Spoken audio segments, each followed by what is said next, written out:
मध्य प्रदेश में स्कूली बच्चों की यूनिफॉर्म को लेकर बड़ा खेल सामने आया है। सरकार ने बच्चों को मुफ्त ड्रेस देने का वायदा तो किया, लेकिन ठेका पाने वाली कंपनी आधे सत्र बीत जाने के बाद भी ड्रेस नहीं दे पाई। नतीजा ये है कि बच्चों को बिना ड्रेस के ही स्कूल जाना पड़ा और जब सरकार ने राहत देने के लिए खातों में पैसे भेजे तो बाजार में ड्रेस महंगी निकली। देखिए क्या है गड़बड़ झाला हमारी इस रिपोर्ट में। बच्चे संदीपनी स्कूल के हैं। इन्होंने जो यूनिफॉर्म पहनी है वो इन्हें सरकार मुहैया कराती है। इसके लिए टेंडर पास किए जाते हैं। इस बार ममता गारमेंट को ठेका दिया गया, लेकिन कंपनी आधा सत्र बीत जाने के बावजूद बच्चों को ड्रेस नहीं दे पाई। नतीजा, बच्चों के पास नए साल के लिए नई ड्रेस नहीं पहुंची, जिसके बाद सरकार को टेंडर के तहत बच्चों के खाते में 600 रुपये डालने पड़े। आपने ध्यान दिया होगा, स्कूटी देना तो स्कूटी समय पे देना, गणवेश का पैसा भी समय पे डाला कि गणवेश का पैसा भी समय पे डल जाए। कोशिश करेंगे अगली बार साइकिल भी हमने समय पे दी है। जिस चीज को दे करके स्कूल में लाभ मिल जाए तो उसका फायदा, नहीं तो क्या फायदा।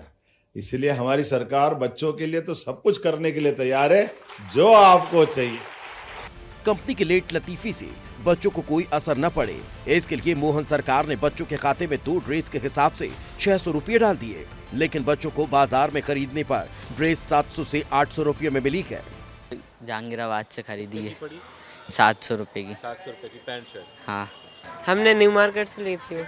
750 की। 750। इधर बच्चों को तो नुकसान हुआ कि एक तो आधे सत्र तक ड्रेस नहीं मिली और जब मिली वो भी ज्यादा दाम पर। अब ये कहना गलत नहीं होगा कि कंपनी के लेट लतीफी का फायदा बीच में बैठे अधिकारियों ने उठा लिया। आरोप है कि बीच में बैठे अधिकारियों ने पैसों का बंदर बांट कर लिया, यानी दोनों तरफ से सरकार को भी भारी नुकसान उठाना पड़ा।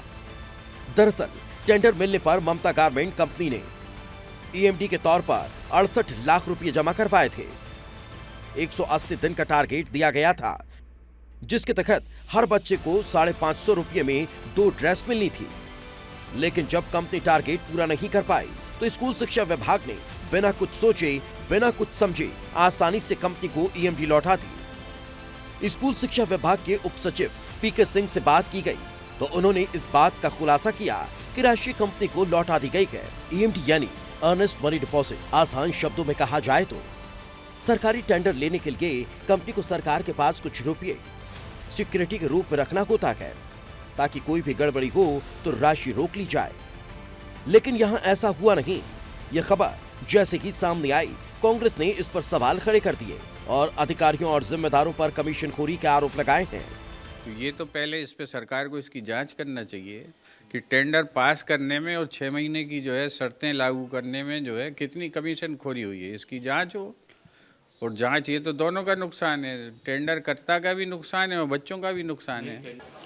प्रक्रिया में कोई त्रुटि हो सकती है, सरकार की मंशा साफ है और मंशा सरकार की और डॉक्टर मोहन यादव जी की बहुत स्पष्ट है कि उच्च गुणवत्ता की शिक्षा प्राप्त हो, और उच्च गुणवत्ता की शिक्षा प्राप्त करने के लिए ही विद्यालयों का उन्नयन संदीपनी विद्यालय के रूप में करने का काम हुआ है। विभाग के कारनामे की वजह से सरकार को नुकसान पहुंचा है और बच्चों को ड्रेस भी समय पर नहीं मिल पाई। अब इस कारनामे का दोषी कौन है और शासन प्रशासन इस मामले में क्या एक्शन लेता है, ये देखने वाली बात होगी। विस्तार न्यूज के लिए संवाददाता विवेक पांडे की रिपोर्ट। बच्चों की यूनिफॉर्म का यह मामला सिर्फ एक देरी नहीं बल्कि सिस्टम की लापरवाही और जिम्मेदारी की बड़ी तस्वीर दिखाता है। सरकार ने तो बच्चों के खाते में पैसे भेज दिए, लेकिन सवाल यह है कि जब कंपनी ने काम ही पूरा नहीं किया तो उसे राहत भला क्यों दी गई। अब देखना होगा कि जांच के बाद किस पर गाज गिरती है।